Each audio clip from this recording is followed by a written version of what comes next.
요한복음 14장 27절에는 우리 주 예수님께서 믿는 자들에게 평안을 주신다, 놀라운 약속이 있습니다. 그리스도인들이 누리고 있는 복 가운데 하나가 그리스도의 평안입니다.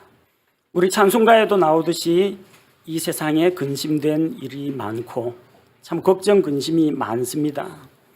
아마 여기 앉아 계시는 분도 더러 한 가지 혹은 몇 가지 걱정 근심을 안고 계시는 줄로 압니다. 이 세상에 걱정 근심이 없는 사람이 어디에 있겠습니까? 우리 마음속에는 언제나 어떤 근심거리, 걱정거리 이런 것들이 하나 둘씩 찾아듭니다.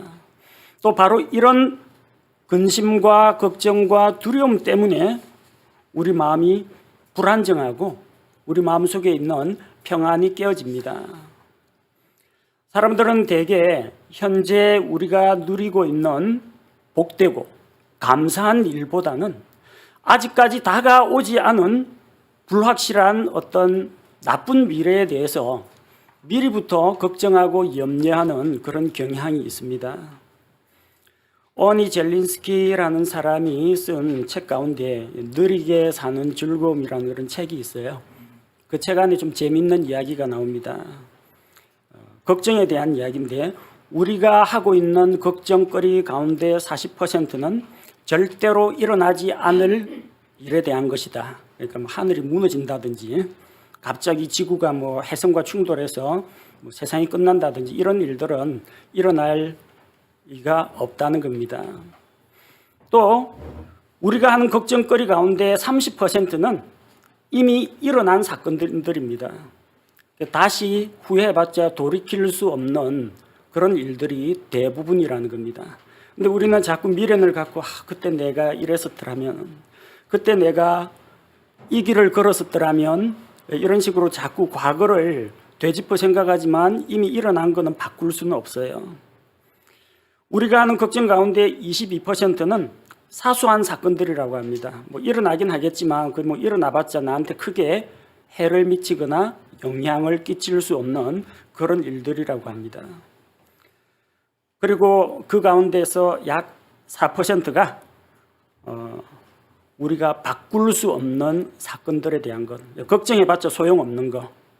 근데 이 코로나 바이러스가 언제 끝나? 걱정해봤자 우리가 제어할 수가 없어요. 다른 나라에서 일어나는 전쟁이나 지진 우리가 막을 수가 없어요. 세계 경제가 불황이다. 나 개인이 걱정하고 짊어질 문제가 아닙니다. 우리가 바꾸거나 변화시킬 수가 없는 겁니다. 몇 가지가 남느냐?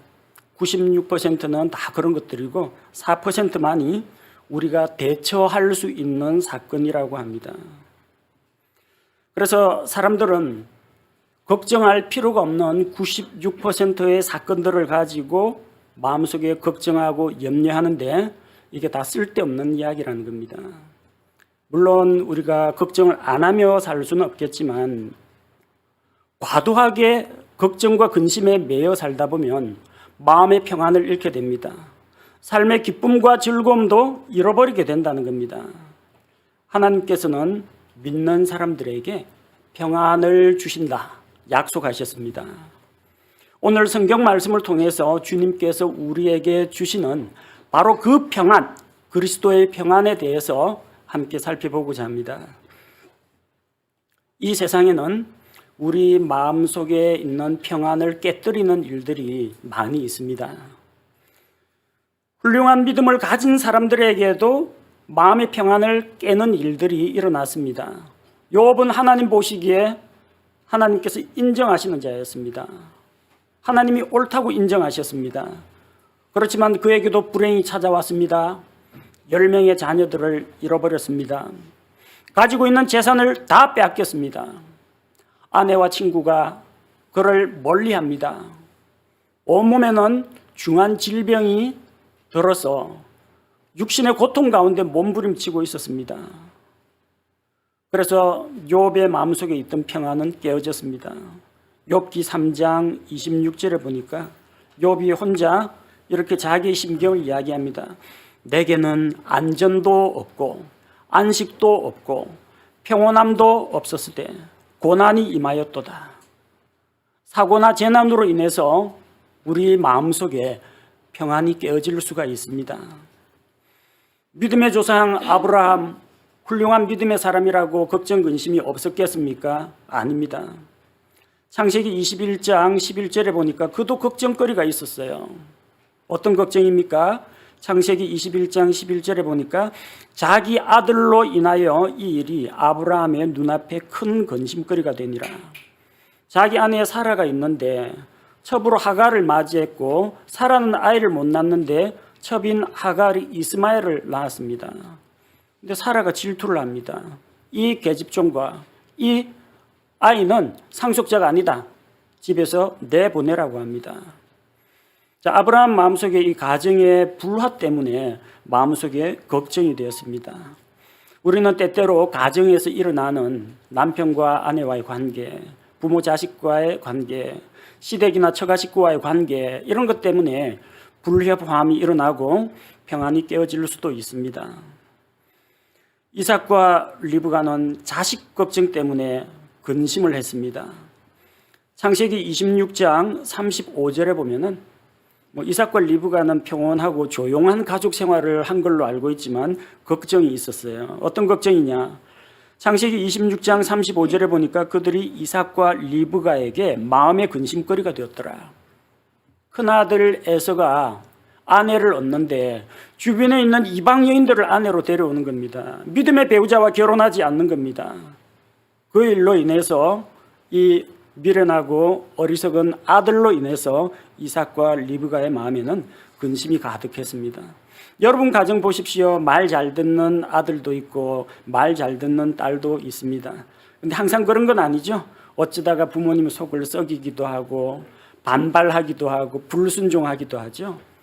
자녀들로 인해서 마음에 걱정이 되거나 또 근심이 가득한 분도 있습니다. 이런 평민들 말고 왕들이나 귀족들은 아무런 걱정이 없겠죠. 권세도 있고 재산도 있고 자기 원하는 거 마음대로 할 수 있으니까 걱정이 없을 것 같죠. 그런데 왕들도 걱정 근심이 있습니다. 이집트 왕 파라오는 의미를 알 수 없는 꿈을 2번이나 겹쳐서 꾸고 그 마음속에 크게 근심했다고 합니다.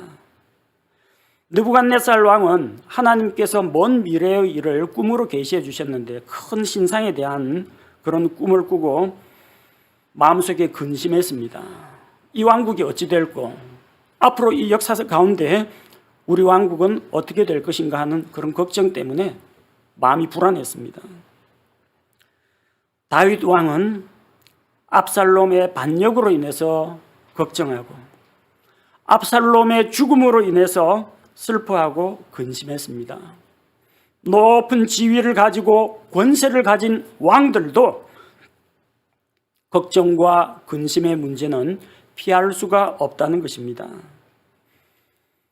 돈이 있으면 문제를 해결할 수 있을 테니 돈 많은 사람은 걱정이 없겠지. 가난한 사람들이야 생활고에 지달리고 전세, 월세 걱정해야 되고 하지만 부자가 되면은 걱정 근심을 잊을 수 있지 않을까? 아닙니다. 마태복음 19장 22절에 보니까 마태복음 19장 22절에 그 청년이 많은 소유를 가졌으므로 그 말씀을 듣고 근심하며 가니라. 가난한 사람이 걱정하는 게 아니라 재물을 많이 가진 부자 청년이 걱정을 합니다. 왜? 예수님께서 그에게 강하게 도전했습니다. 나를 따라오려거든 내가 믿고 의지하는 내가 그 아까워하는 그 재물에 대한 집착과 탐욕을 버리고 다 팔아서 가난한 자들에게 나눠주고 그 다음에 나를 따르라. 이 도전의 말씀을 듣고 그는 재물에 대한 집착을 내려놓을 수가 없어가지고 주님의 말씀과 재물 사이에 갈등하다가 마음에 근심하면서 주님을 떠나갔습니다. 좋은 일을 하면서도 걱정하는 사람이 있습니다. 마르다는 예수님을 섬기는 일로 걱정했습니다. 누가복음 10장 41절에 보니까 예수님께서 마르다에게 말씀하십니다. 그녀에게 응답하여 이르시되 마르다야 마르다야 내가 많은 일에 관하여 염려하고 근심하나. 마르다는 주님과 주님의 제자들을 모셔드리고 음식을 대접하고 섬기는 일로 마음이 분주했습니다. 나쁜 일입니까? 아닙니다. 주님을 섬기고 손님을 대접하는 것은 하나님의 사랑을 표현하는 좋은 일입니다. 그런데 과도한 일에 치여 지내다 보면요, 이게 마음속에 짐이 된다는 겁니다. 또 자기는 열심히 일하고 있는데 얄밉게 마리아는 예수님 발 앞에 앉아가지고 말씀을 듣고 있어요. 누구는 죽도록 일하고 누구는 편안하게 앉아서 말씀 듣는다고 마음속에서 불평이 막 올라옵니다. 그래서 마음의 평정이 깨지는 겁니다. 우리는 좋은 일을 하다가도 이렇게 마음속에 근심하고 걱정하고 애쓰다가 평안을 잃어버리는 수가 있습니다. 때로는 사람들은 질병 때문에 걱정하고 평안을 잃어버리는 경우가 있습니다. 빌립보서 2장 26절에 보니까요. 빌립보서 2장 26절에 그가 에바브로디도라는 사람입니다. 그가 너희 모두를 사모하고 자기가 병든 것을 너희가 들었으므로 심히 근심하였느니라. 에바브로디도는 자기 병 때문에는 걱정하지 않았습니다. 하나님께 맡기고 기도했습니다. 그런데 누가 누구를 걱정했느냐? 에바브로디도가 병들었다는 소식을 듣고 빌립보 성도들이 걱정했습니다. 아니, 우리 교회의 일꾼, 우리 교회의 사역자 병들었다고 하니까 걱정이 가득했습니다. 또 이 소식을 듣고 에바브로디도가 또 걱정이 됐습니다. 아이고, 성도들이 나를 위해서 걱정하고 있구나. 내가 아픈 것을 성도들이 듣고 걱정한다는 것을 듣고 걱정을 한 겁니다. 참 사랑이 넘치는 교회입니다. 사랑이 넘치다 보니까 다른 형제 자매의 슬픔과 아픔도 나누어지려고 하다 보니까 역시나 근심이 많습니다. 다른 성도가 아프거나 말거나 병원에 갔거나 말거나 냉랭하게 아무 생각 없는 그런 교회에서는 이런 걱정은 안 합니다. 그러나 사랑과 정이 넘치는 교회에서는 다른 성도들의 연약함과 아직 미성숙함과 아픔과 질병과 가난과 어려움, 이걸 서로서로 보듬어 안고 위로하다 보니까 이렇게 걱정해 주는 일도 일어난다는 겁니다. 사람들은 나이나 신분이나 재산에 관계없이 누구나 걱정과 근심을 안고 살아갑니다. 예수님을 믿고 있는 구원받은 성도들에게도 고난과 슬픔과 염려할 일들이 일어납니다. 그것이 자기나 자기 주변 사람들의 건강 문제일 수도 있고, 가정의 문제일 수도 있고, 직장의 문제일 수도 있고, 주변 환경의 문제일 수도 있습니다. 어떤 나쁜 일이나 재앙 때문일 수도 있고, 좋은 일을 하다가 낙심하게 하는 일들로 인해서 우리가 염려하고 근심하고 마침내 우리 마음속에 평안이 깨어지는 일들이 있습니다. 어떻게 하시겠습니까? 마음의 평안이 깨어졌을 때 우리가 어떻게 회복할 수 있을까요? 성경은 이 세상도 우리에게 평안을 준다고 합니다. 27절에 보니까 나의 평안을 너희에게 주노라. 세상이 주는 것과 달리. 세상이 주는 것이 뭐예요? 세상이 주는 평안과 달리. 이 말씀을 보면 세상도 우리에게 평안을 줄 수 있다는 이야기입니다. 안락하고 평화로운 환경이 우리에게 평안을 주기도 합니다. 아무런 걱정이 없고 농사가 잘 되고 가축들은 무럭무럭 잘 자라고 새끼를 낳고 번식하고 태풍이나 홍수 피해도 없고 재산은 차곡차곡 늘어나고 몸은 건강하고 이런 일들이 만약 계속된다면 주변 환경이나 그리고 자기의 경제 상황 또 심리적인 부담감이 없는 상태에서 평안을 누릴 수가 있습니다. 사사들의 시대 대적들의 압제와 또 그들의 지배에서 벗어났을 때 이스라엘 백성은 40년간, 80년간 평화의 시기를 누렸습니다. 하지만 만약에 그런 평화로운 환경이 사라지고 나면 다시 걱정, 근심이 찾아들었습니다. 모든 것이 풍족하고 자기 뜻대로 원하는 대로 좋아하는 것을 할 수 있을 때 사람들은 편안하다 생각합니다. 전도서 2장에 나오는 솔로몬은 자기의 기쁨을 위해서 많은 아내들을 두었고 집들을 지었고 연못을 파고 나무를 심고 그리고 노래하고 악기 연주하고 춤추는 자들을 데려다가 자기를 즐겁게 하고 인생을 즐겼습니다.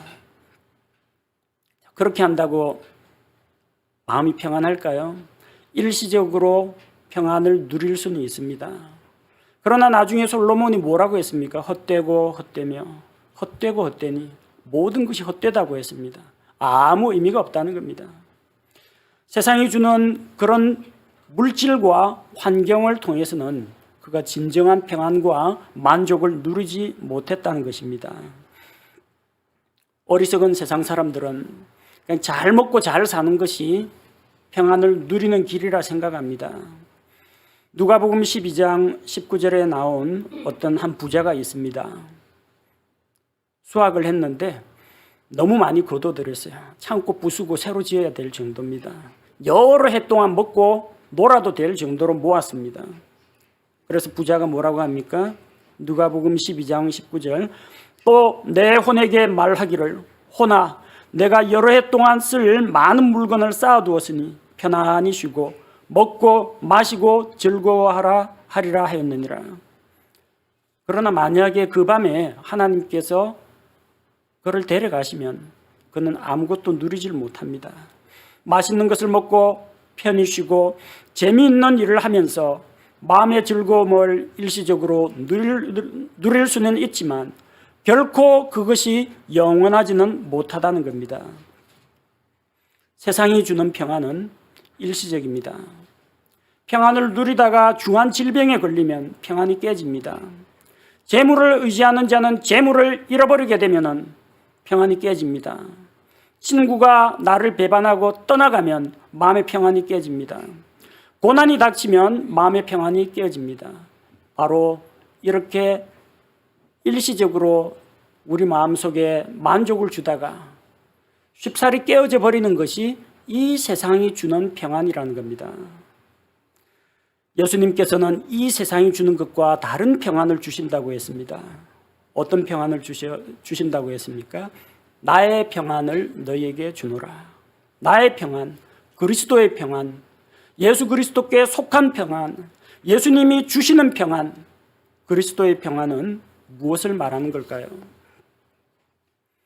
몇 주 동안이나 그리스도의 평안이 무엇인지 하나님께 묻고 깊이 묵상하면서 예수 그리스도의 생애와 관련해서 그분의 생애에 있었던 주요 사건들을 살펴보면서 예수님이 어떠한 평안을 누리셨는지 생각해 보았습니다.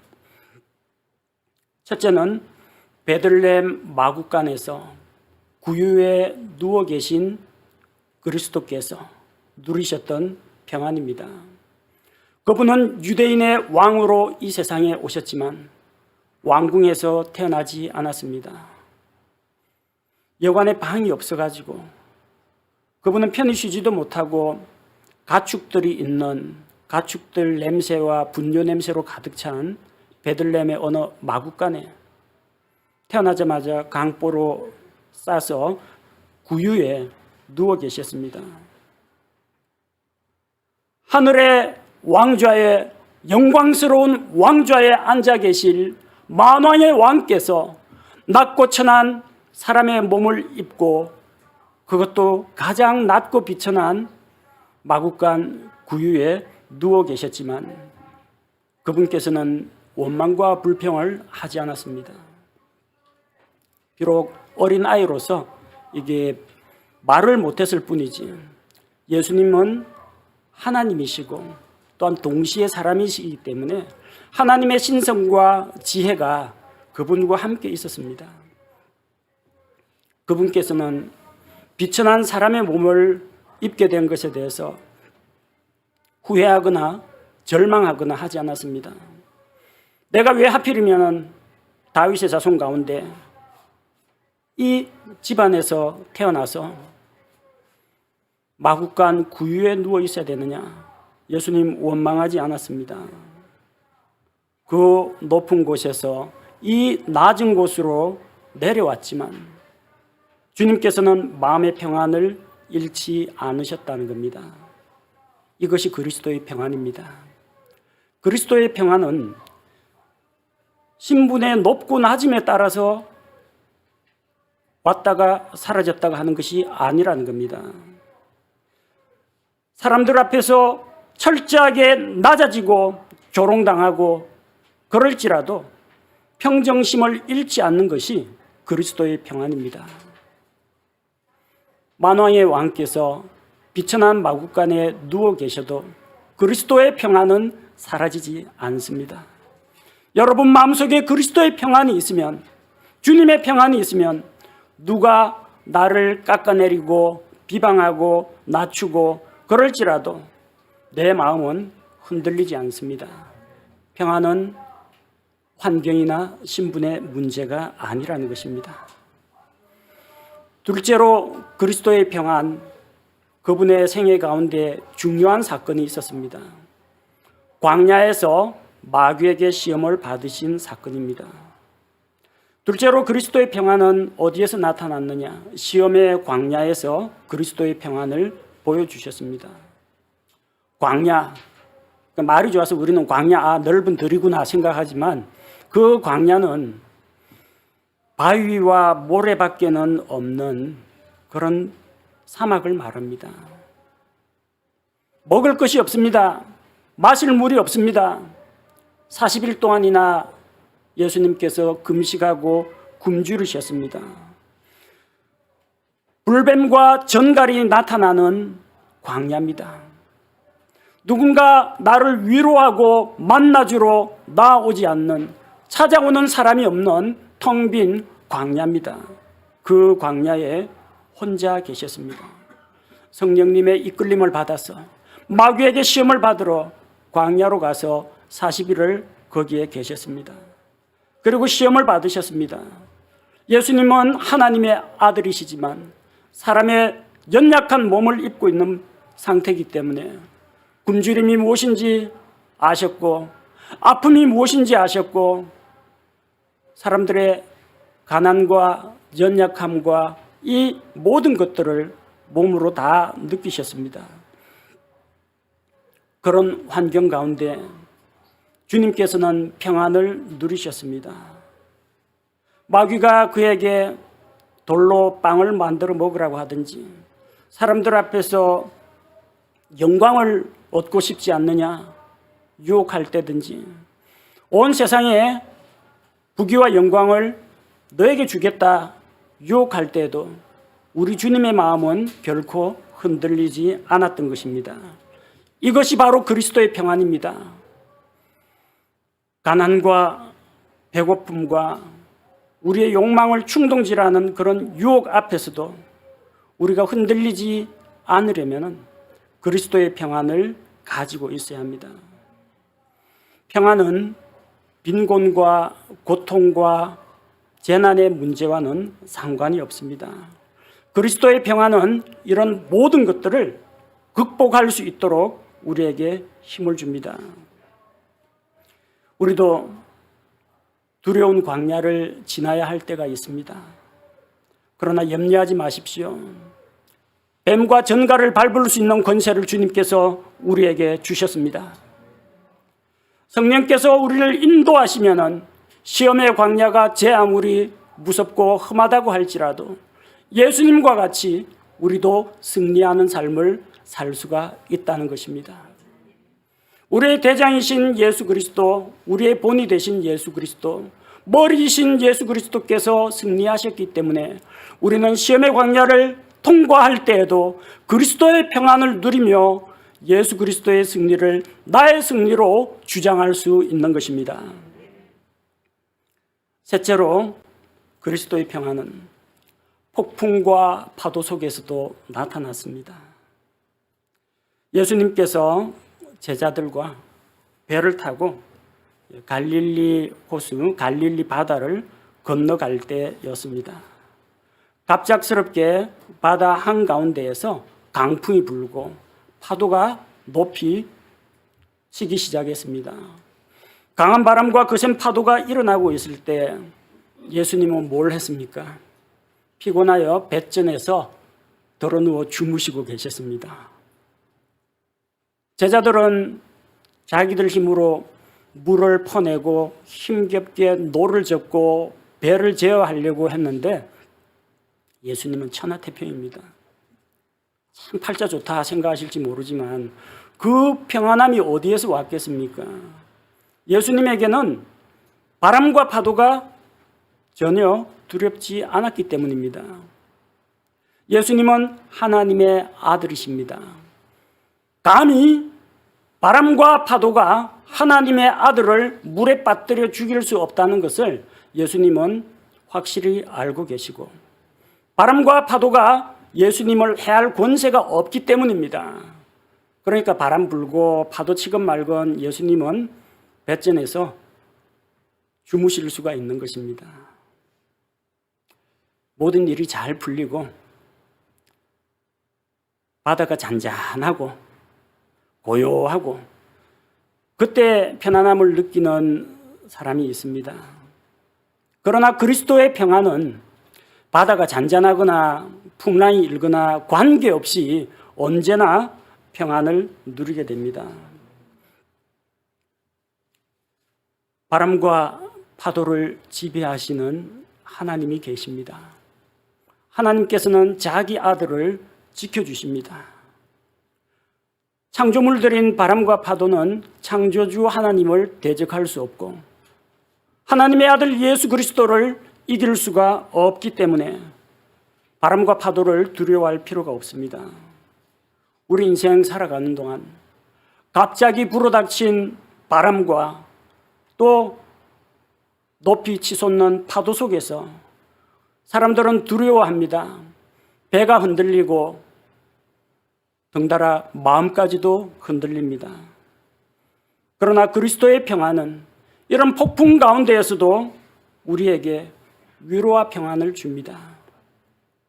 사도 바울이 로마로 가는 길에 폭풍을 만났습니다. 배가 깨어져 나가고 하늘이 캄캄하게 별도 보이지 않고 그 속에서 여러 주야를 지냈습니다. 그러나 바울은 평안을 잃지 않았습니다. 하나님께서 그에게 약속하셨습니다. 바울아, 두려워하지 말라. 내가 반드시 로마에서 나에 대하여 증언해야 할 것이다. 그리고 내가 너와 너에게 속한 모든 사람에게 안전을 보장한다. 너희 가운데 머리털 하나도 다칠 자가 없을 것이다. 주께서 그의 곁에 서서 확신과 담대함을 심어주셨습니다. 그래서 바울은 자기가 받은 평안으로 배에 탄 사람들을 위로했습니다. 하나님께서 이 배에 탄 사람을 다 무사히 안전하게 지키신다 약속하셨다. 나는 내게 말씀하신 그대로 되리라고 하나님을 믿노라. 하나님을 믿노라. 바울이 혼자서 자기 나름대로 추측이나 예언을 한 것이 아니라 나는 하나님의 말씀대로 될 것을 믿습니다. 그러므로 여러분 이 말씀을 믿고 흔들리지 마십시오. 그리스도의 평안을 누린 바울은 그리스도의 평안으로 다른 사람을 위로해 주었습니다. 주님께서 우리와 함께 하시면, 주님께서 바람과 파도를 꾸짖으시면 인생의 폭풍이 고요해지고 물결이 가라앉고 우리는 마침내 안전한 소망의 폭으로 도착하게 될 것을 믿습니다. 그리스도의 평안은 환경의 문제가 아닙니다. 그리스도의 평안은 그 모든 환경을 주관하고 제어하시는 하나님께로부터 나오는 것이기 때문입니다. 넷째로, 그리스도의 평안은 많은 무리 속에서 나타났습니다.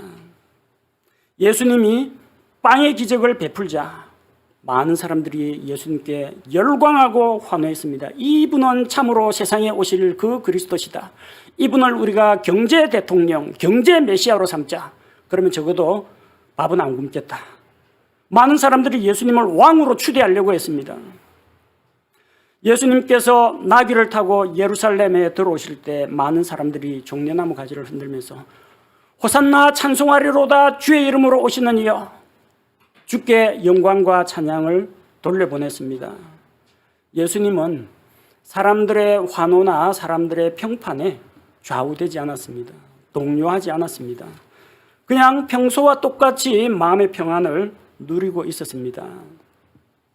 그리스도의 평안은 사람들이 자기를 칭찬하고 높여주고 띄워주고 환호하고 열광하더라도 마음이 흔들리지 않는 것이 그리스도의 평안입니다.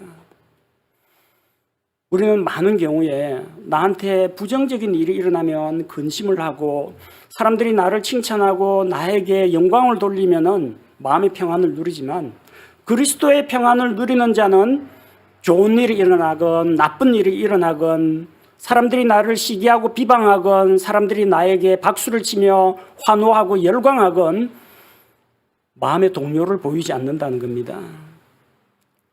여러분 마음속에 그리스도의 평안이 가득해야 됩니다. 그래서 다른 사람들이 나를 높여주고 칭찬하더라도 마음이 우쭐해지거나 교만해지지 않게 된다는 것입니다. 5번째, 그리스도의 평안은 예수 그리스도의 겟세마네 동산의 기도에서 드러납니다. 예수님은 십자가를 지시기 전에 겟세마네 동산에서 슬픔과 괴로움에 잠기셨습니다. 슬픔과 괴로움에 잠겼으면 예수님도 걱정 근심 때문에 골머리 앓았네, 그래 생각하실 수도 있는데 그게 아니라는 거예요. 예수님은 십자가의 고통이 무서웠던 게 아닙니다. 내가 십자가에서 못 박히고 창으로 찔리고 얼마나 아플까, 몇 시간 동안 그렇게 있어야 한다는데 그게 두려웠던 게 아닙니다. 예수님은 육체의 두려움을 육체의 고통을 무서워하지 않았습니다. 다만 죄의 삭이 무엇입니까? 사망입니다.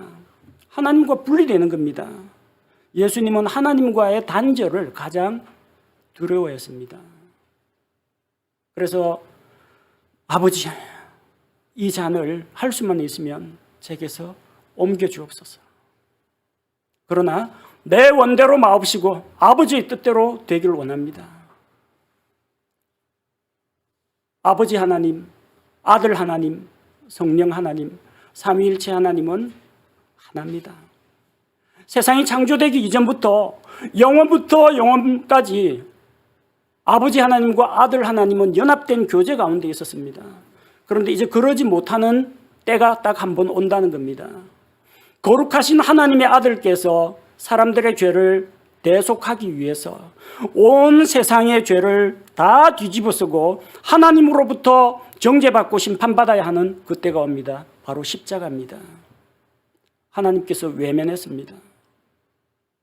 예수님 뭐라고 기도하셨습니까? 나의 하나님이여, 나의 하나님이여, 어찌하여 나를 버리셨나이까? 버리시나이까가 아닙니다. 버리셨나이까? 버림받았습니다. 아버지로부터 버림받았습니다. 죄가 있어서? 아닙니다. 죄가 없기 때문에 사람들의 죄를 대신 담당하라고 하나님 불렀지만 아버지 불러야 되는데 감히 아버지라 부르지 못하고 나의 하나님 불렀습니다. 하나님 아무런 응답도 없었어요. 온 하늘이 캄캄하게 변하고 하나님과의 단절입니다. 이 단절의 고통을 예수님은 힘들어 하셨습니다. 하나님과의 분리이기 때문입니다. 예수님께서는 3번 기도하시면서 마침내 나의 뜻대로 하지 마옵시고 아버지의 뜻이 이루어지기를 원하나이다. 그때 예수님 마음속에 평안이 가득 찼습니다. 제자들 말 안 듣고 잠 자고 있는 제자들에게 자, 됐다, 이제 그만 자고 쉬라. 사람의 아들이 팔려간다. 담담하게 받아들이셨습니다. 언제 그리스도의 평안이 우리에게 찾아옵니까? 십자가를 앞둔 하나님과의 단절을 앞둔 예수님 마음은 슬픔과 괴로움에 잠겨 있었지만 아버지의 뜻대로 되기를 원합니다. 아버지의 뜻을 이루소서. 그렇게 순종하며 기도할 때 그분의 마음속에는 하늘로부터 물밀듯이 밀려오는 평안으로 가득했던 것입니다. 여러분, 마음속에 왜 갈등과 번민이 일어납니까? 예수님에게 도전과 책망의 말씀을 들었던 부자 청년처럼 예수님도 따르고 싶고 재물도 놓치고 싶지 않고 두 사이에서 번민하고 갈등하기 때문에 평안이 없는 겁니다. 하나를 내려놔야 됩니다. 세상에 속한 것들을 내려놓고 주님, 모든 것을 버리고 내가 주를 따랐으니 이제 주님의 제자가 되렵니다. 그렇게 할 때 자유를 얻습니다. 평안을 얻습니다. 내려놓으십시오. 마음속에 무거운 짐이 있습니까? 놓치기 싫은 것이 있습니까? 혹은 마음속에 불순종하려는 생각이 있습니까? 여러분 마음속에서 그런 것들을 내려놓고 내 뜻대로 하지 마옵시고 아버지의 뜻이 이루어지기를 원합니다. 그렇게 기도로 순종할 때 그리스도의 평안이 여러분 마음을 가득 채우게 될 것입니다. 여섯 번째, 그리스도의 평안은 빌라도의 재판정에서 나타났습니다. 예수님은 그 밤에 대제사장 집에 끌려갔다가 또 빌라도에게 끌려갔다가 헤롯에게 끌려갔다가 다시 빌라도의 법정에 끌려왔다가 이리저리 시달렸습니다. 빌라도의 법정에서는 거짓 증인들이 예수님을 모함하고 공격했습니다. 그들은 아무것도 증거도 내세우지 못하고 아무것도 입증하지 못했습니다. 이 사람이 성전을 헐고 사흘 만에 짓는다 하더라. 자기가 하나님의 아들이라 하더라. 이 사람이 카이사르에게 세금을 내지 말라고 했다. 이 사람이 자기가 왕이라고 했다.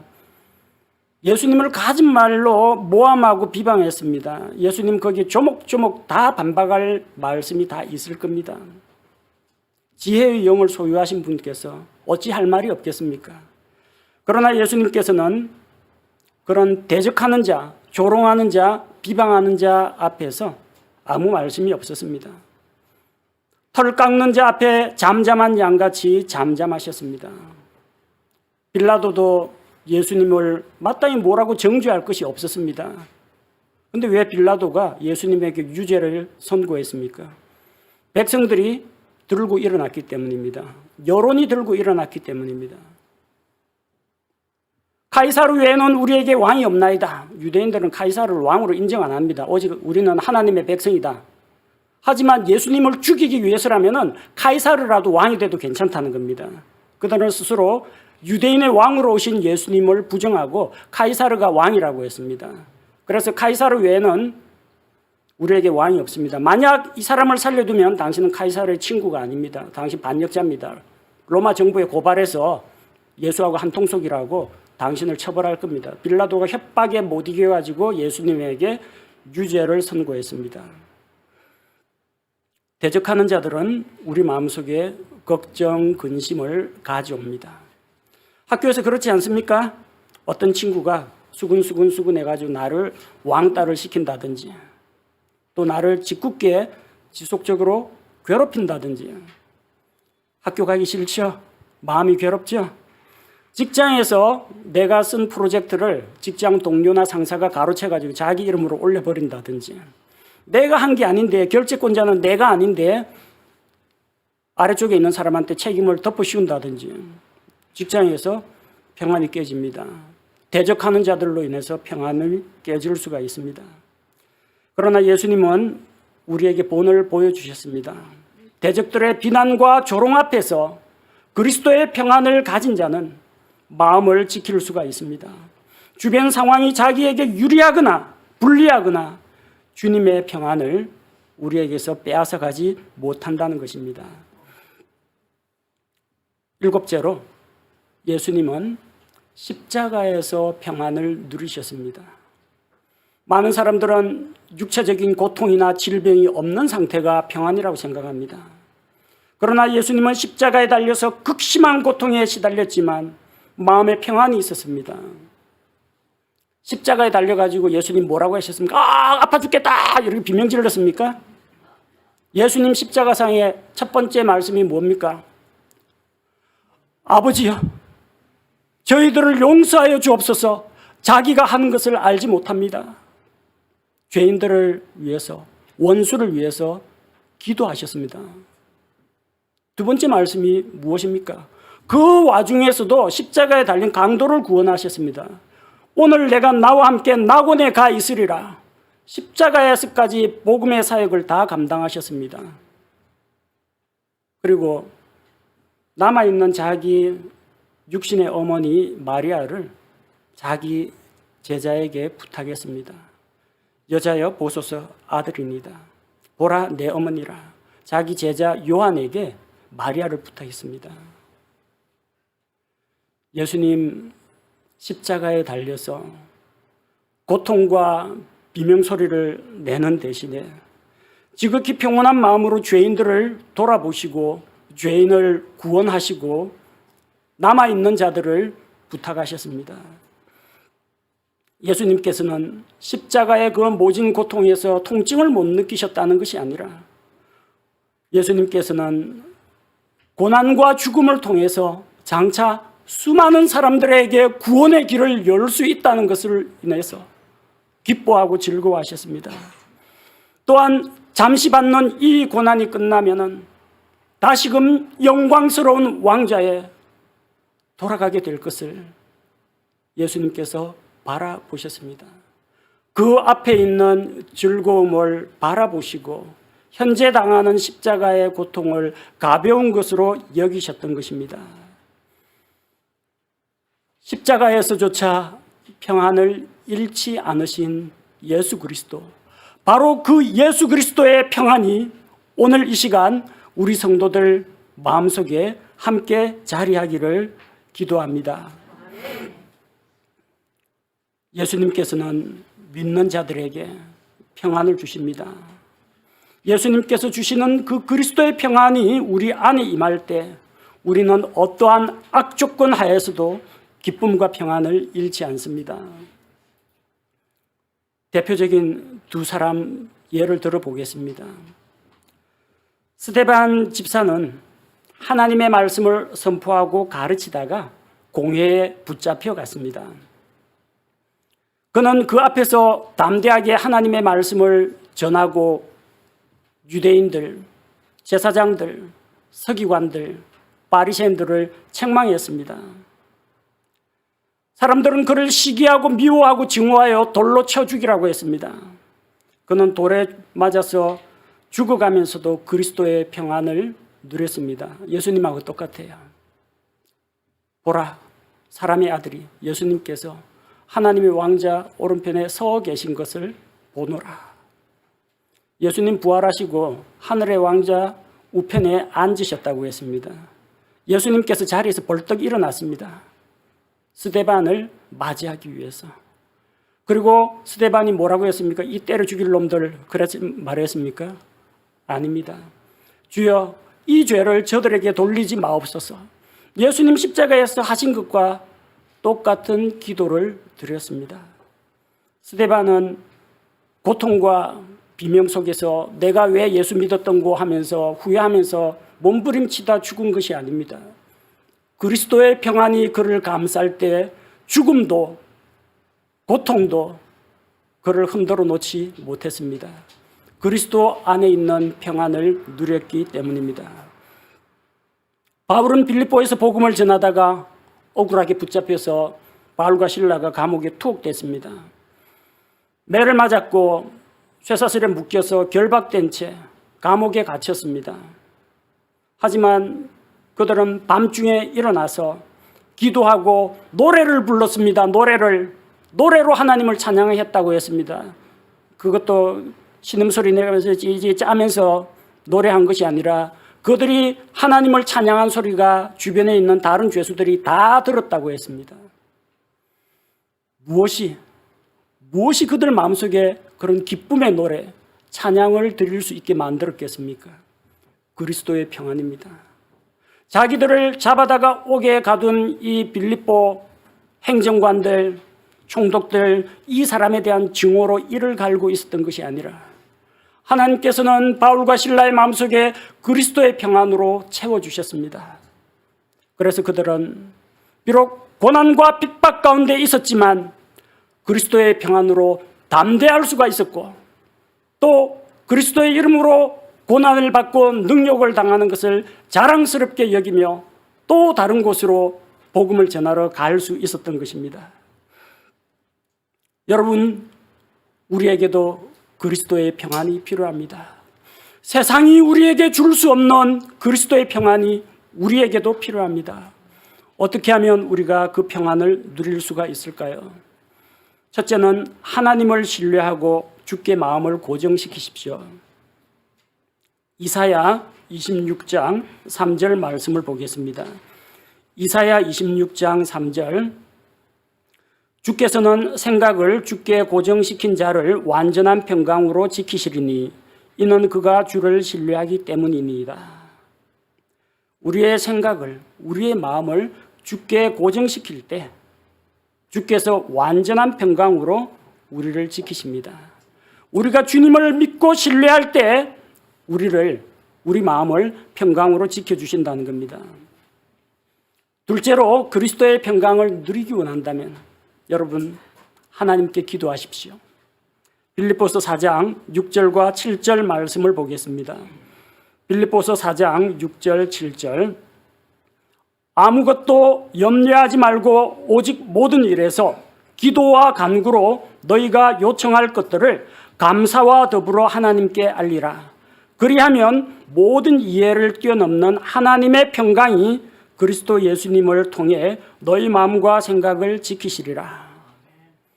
마음속에 염려, 걱정, 두려움은 우리의 평안을 갉아먹습니다. 우리 마음을 흔들어 놓습니다. 우리 마음을 불안하게 만듭니다.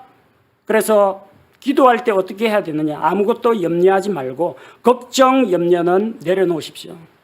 여러분, 기도하다가 마음에 또 이게 또 어쩌지 하고 걱정되는 게 있거든. 종이 꺼내가지고 쓰십시오. 그리고 읽으십시오. 하나님, 지금 적은 이 걱정은 하나님 내려놓겠습니다. 그 기도 계속하십시오. 그리고 염려 대신에 감사를 드리십시오. 아무것도 염려하지 말고 기도와 간구를 하는데 감사와 더불어 하나님께 아뢰라. 지금 내 건강이, 경제 사정이, 내 주변 환경이 좋아서가 아니라 그 모든 환경을 하나님께서 주관하고 계시고 그 하나님께서 내 아버지시요 나를 사랑하시기 때문에 하나님께 감사함으로 아뢰십시오. 그리하면 앞쪽은 우리가 해야 될 겁니다. 염려는 내려놓고 감사로 기도하는 것은 우리가 할 일이고, 그리하면 그 다음은 하나님 파트에 하나님이 하실 겁니다. 모든 이해를 뛰어넘는 하나님의 평강이 그리스도 예수님을 통해서 우리 마음과 생각을 지켜주십니다. 여러분의 마음의 생각을 걱정하지 말아야지, 그래 평화로다, 이 생각한다고 평화가 오는 게 아니고요. 염려 걱정은 하나님께 맡기고 감사로 기도할 때 하나님께서, 그리하면 하나님께서 우리 마음과 생각을 평강으로 지켜주신다는 겁니다. 세 번째는 하나님의 말씀에 순종할 때 평강이 찾아옵니다. 마치 예수님께서 아버지의 뜻대로 되기를 원합니다 기도했을 때 슬픔과 근심 대신에 평화가 찾아왔던 것처럼 말씀에 순종해야 합니다. 빌립보서 4장 9절 말씀, 바울은 빌립보 교회 성도들을 가르쳤습니다. 그들의 영적 지도자였습니다. 그들에게 삶의 본을 보였습니다. 빌립보서 4장 9절에 바울이 뭐라고 합니까? 너희가 내 안에서 배우고, 뭐 배웠어요? 말씀 배웠겠죠. 배우고 받고 듣고 본 그것들을 행하라. 그리하면, 앞쪽은 우리가 할 일입니다. 하나님의 말씀을 듣고 보고 배우고 또 그 본을 본 것처럼 행하라. 그리하면, 뒤쪽은 하나님 파트입니다. 그리하면 평강의 하나님께서 너희와 함께 하시리라. 우리가 하나님의 말씀에 순종할 때 평강의 하나님께서 우리와 함께 하신다는 겁니다. 그러면 그리스도의 평안이 우리에게 찾아듭니다. 평강의 하나님께서는 믿고 구원받은 성도들에게 은혜와 평강을 주시는 분입니다. 믿는 자들은 세상을 이기신 주님 안에서 그리스도의 평안을 누릴 수가 있습니다. 우리 인생길에 어떤 어려운 일이 닥쳐와도 주님만 바라보고 기도하며 주의 말씀을 따르면서 평안을 누리시기 바랍니다. 시기와 분노와 질투의 영에 사로잡힌 평안을 잃은 사람들도 하나님께서 그리스도의 평안으로 그들의 마음을 다독여 주시기를 기도합니다. 하나님을 알지 못하여 평안을 맛보지 못한 자들, 예수 그리스도를 자기의 구원자로 믿고 받아들여서 그리스도의 평안을 누리는 자가 되기를 원합니다. 우리 함께 기도하겠습니다. 우리 주 예수님께서 믿는 자들에게 그리스도의 평안, 주님의 평안을 주신다고 약속하셨습니다. 믿고 구원받은 우리에게 다른 무엇보다도 평안이 필요합니다. 이 세상이 우리를 흔들어 놓고 또 우리를 위협하고 우리에게 고통과 시련을 줄지라도 우리는 마음을 굳게 고정시키고 주님만을 의지합니다. 이 세상이 줄 수 있는 평안은 일시적이고 부분적이지만 예수 그리스도의 평안은 영원히 변치 않는 것을 믿습니다.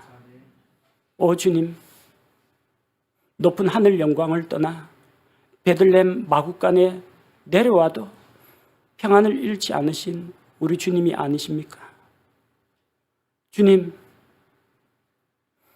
시험의 광야에서도 평안을 잃지 않으셨던 우리 주님, 폭풍과 파도 속에서도 평온을 누리셨던 주님, 그 주님의 평안이 필요합니다.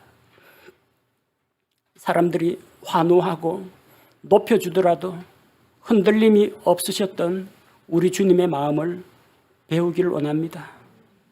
겟세마네 동산에서 또 빌라도의 재판정에서 십자가의 모진 고통 중에서도 평안을 잃지 않으셨던 그 그리스도의 평안으로 우리 모든 성도들의 마음을 채워 주옵소서. 우리에게 진정한 평안을 주시는 주 예수 그리스도의 이름으로 기도드립니다. 아멘.